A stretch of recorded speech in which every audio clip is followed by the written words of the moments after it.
New episode. I was miserable, honestly done with my life.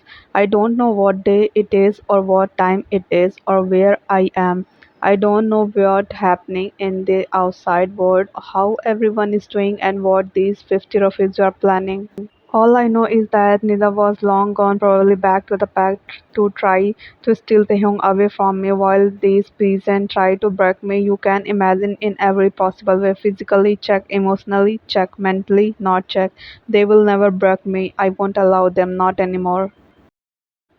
I made an oath to myself to never disappoint him and to always make him proud, and I will listen to his word by doing that. I don't want to make him cry ever again after the last time in his castle. But seriously, I might be at my weakest point yet, not having Eve with me anymore and literally getting more beating than I have got from Red Moon. I have no reason to believe and hope, and it was all him, always him, and will forever be him as long as I am alive. I can't bear with the thought of what he might be going through. Maybe he completely fine or maybe he is not. I just don't want him to think I have rejected him since Eve is not coming back anytime soon. The maid bond is starting to fade and horrifyingly I can feel it going away. It's slowly dematerializing. I don't know what he's feeling. I don't know how he is coping, and I don't want to think about how he might be behaving right now. The only thing that are keeping me sane while I am trapped in this small cell with limited food, water, and ventilation and whatnot was Tehong's mark on my neck, which surprising was not fading as his star pendant. I would occasionally sing to myself while holding the pendant, silently wishing for Tehong to be well and unharmed, and for every pack member to be same. What I have learned from staying here is that these refugees are utterly useless and can't even do their wrong jobs correctly. Apparently, their goal is to take the authority of all the gods and create a pack of their own, but they literally forget the essential part of getting power. In fact, especially when it comes to God, the only way authority and control can be received is from the blood. Only Tehung's family and his offspring can have that power and no one else. The same goes for the doctors and the kings. So like even if they try to defeat these three powerful beings, they won't even get what they want. It's laughable to look at. I have heard stories about a mark disappearing gradually from a person's body if your mate start to reject you. And I think it's safe to say I have at least been here for 3 days straight and my mark is still as prominent as ever. Not even the slightest effect and in the darkest color ever since the start, and that's all I need to know. It made me sleep in peace knowing that Tehong might be trying to find me, and I really hope he does it soon. Even though mentally I can't be ruined, my physical health is deteriorating second by second, minute by minute. I was honestly on the verge of a death, and the only thing helping me was my pain tolerance. I beg to think that my pain tolerance is beyond the hook because if a normal person would have been in my place, they would have given up after getting whipped 12 times a day with almost 50 whips a season. And to think I have been here for more than 48 hours, Jesus Christ, how I am alive. And honestly, I was glad that Eve was not here. She would have been to take the whole burden of healing God knows how many scars and wounds. It was nice and comforting to know that I am enduring this alone. That way was no has to be in physical pain because of me. Because if Eve was in pain, we will be in pain, and even we is in pain, Tehong will be in pain. So Eve not being here is honestly turning into a protection mechanism for him, and I would gladly take beating for the rest of my life if it would mean for my mate to be safe and sound. But then again, I was getting reckless. Seeing the star pendant every second made me miss him more and more. It was becoming pathetic on how much I just wanted to hug him super tight or to be kissed by him. And I sound like a hormonal teenager, maybe because I am, you stupid. Although I have had two near-death experience in this place. First was when the silver cup word literally bunched into my veins, detouring my blood flow and cells, while the second was when I was almost choked. What a lovely life. Can't wait to kick Nida on her boobs. It would be so satisfying. Hey Luna, I heard a voice hiss in my cell quietly while my face was shoved into the floor in pain as every muscle in my body was itching at the moment, ruining my will to do anything. I completely ignored the call, trying to get some sleep after the last whipping session 15 minutes ago because I really needed to heal as much as possible. Sleep does wonders.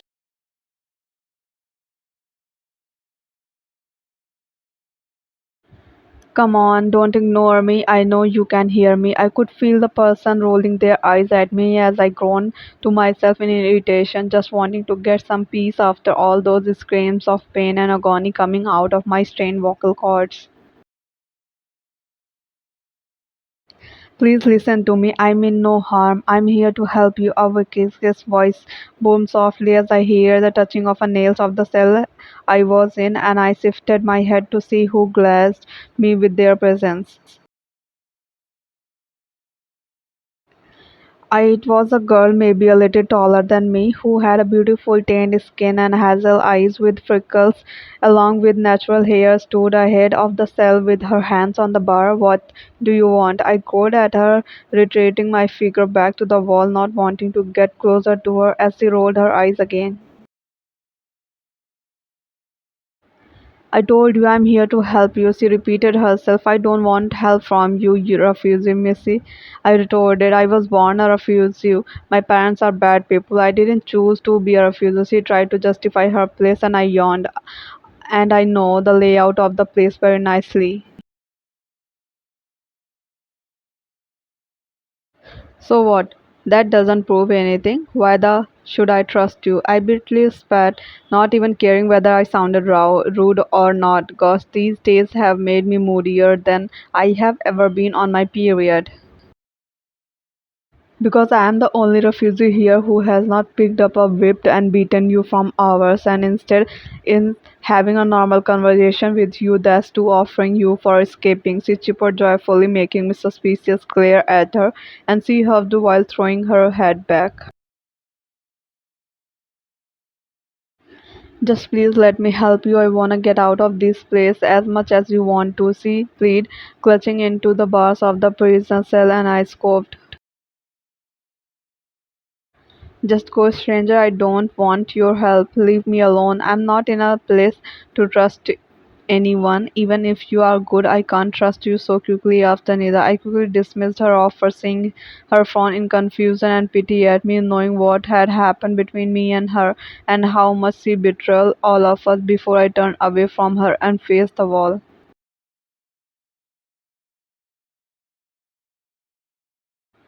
I eventually heard a disappointing sign followed by footsteps before finally getting to embrace the peace surrounding me before it get interrupted in the next half an hour for another session of a whipping. Please find me, Tete. Go get going quicker, you. The man beside me growled loudly, pushing me even more, almost making me fall to the ground for the fourth time in a row, and I rolled my eyes and did as he told me, not wanting to get hurt after today. Maybe these past few hours were the most painful hour of my life. Just imagine two whip, thrown whip, hitting you emotionally every millisecond. Ouch, the pain is almost becoming subtitle because I'm getting used to it. Great. Don't touch me, I grumbled under my breath, clearly expressing my resentment as I could feel a hand wrapping around my arm, roughly in hope of dragging me somewhere out of myself, but I yanked myself away before they had the chance. Their sense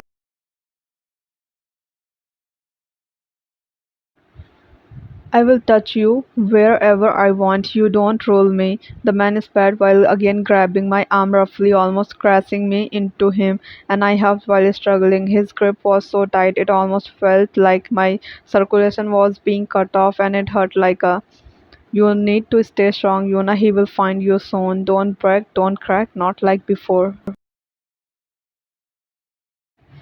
Took you long enough, a new powerful voice boomed as we entered a whole new room, which smelled even nastier with the unknown blood and flood refusal and more death. It was like a human being in a room with the stench of a hundred trash can bag with rotten food and bugs. It was that bad.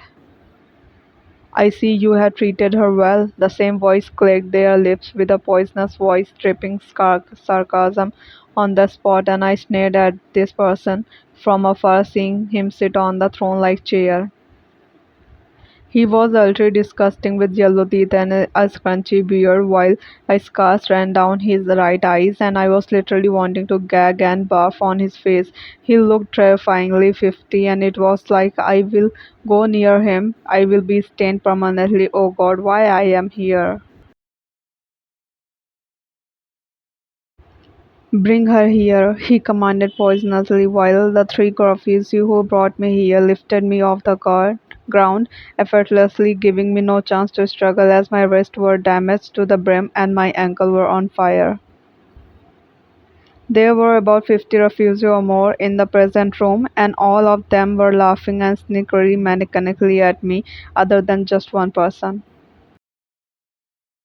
I recognized her immediately with her crossed arm and a frowning face. She just stared at me with hopes in her eyes while I tried to push these stupid assholes away from me. Get the away from me. I rolled angrily, making everyone awe at me for some reason as the main man on the throne chuckled.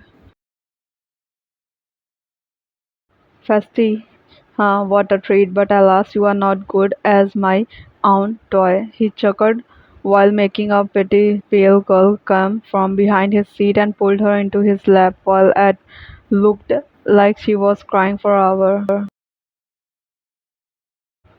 And then he forcefully kissed her, and the girl did nothing to protest and just went limp in his arm while getting this cigarette residue on her lips thanks to him. Oh my god, this is disgusting. Is she really just kissing a very unhygienic refugee? I can't watch this. Stay still, you. One man grumbled at me, and I spat my spit at him with no remorse. Oh, you are so gonna regret that, he sneered before making me drop me on the ground as my knees cracked because of the pain while the disgusting leader stopped kissing her and she looked like she wanted to vomit. And she did that after getting off him, vomiting her guts out after running away, poor girl. Now that I finally have you here, he announced in his creepy voice as it echoed in the eerie warehouse type building while walking toward me after getting up.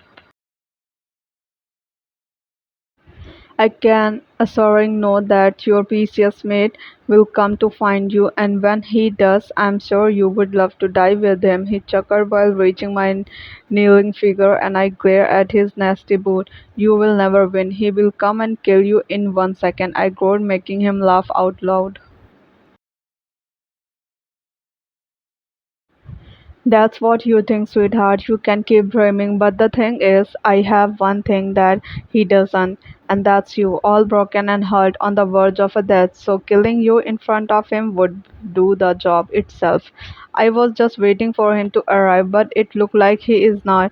It's been like 4 days since you came here, and I'm surprised we have not heard any activity from the pack, he said in fake pity while crouching down to my level. It's been here for 4 days.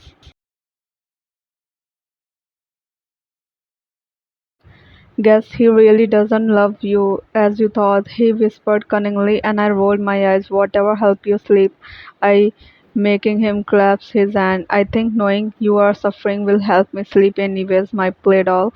He snored before getting up and walking backward 3 steps.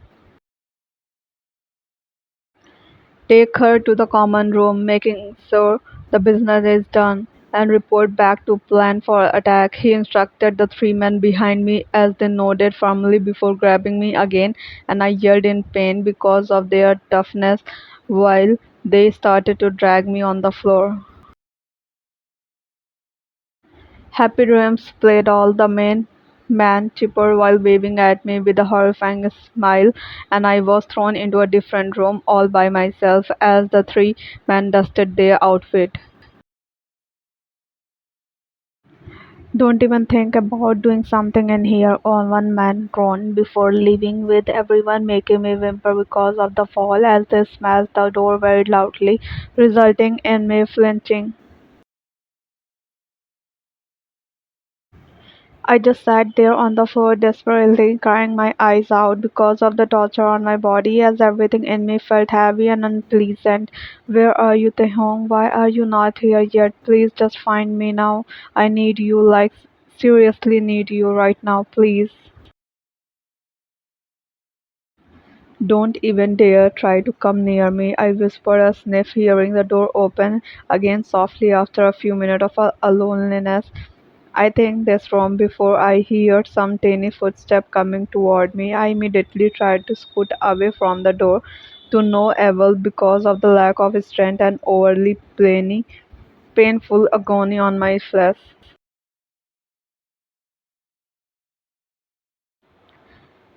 Don't try to move too much, the same talented girl hissed at me as a lecture before kneeling down in a friendly way to help me. Why are you here? Get away from me, you refugee. I spat, making her react her hand to herself before she fawned at me. I'm seriously here to help you. I know you can't trust me easily. I get that is relatable, but I have no reason to hurt you. I'm not like them. They are monsters, she signed while sitting on the floor in a crossway and facing me. Yes, you are. You are a refugee, a 50 refugee. You just like them. People like them are non deserving who know nothing but to torture people. I try to accuse. I was born a refugee. I never hurt anyone in my life. My parents were the culprit for their deeds, and I was just a kid. And I want to get out of here. Just please let me help you. I can get you to your alpha, she pleaded.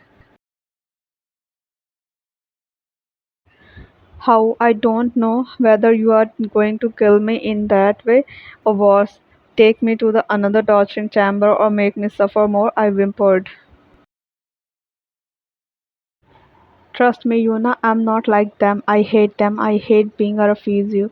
I won't get out of here just like you. I'm not lying. They are suffocating me just like you. We have to help each other. She begged with a broken voice as I could see endless hope in her glossy eyes, and I narrowed my orbs at her. Why are you doing this? I yelled respectfully, and she took a deep breath before answering. In all of my 20 years of a living, I have not found love, my home, my soulmate. My mate is not here. I want to find him. He is not a refugee. He is somewhere out here, and Dixon won't allow anyone to leave, he explained as I could feel her desperate voice reaching out to me, and I frowned. You have not met your mate yet?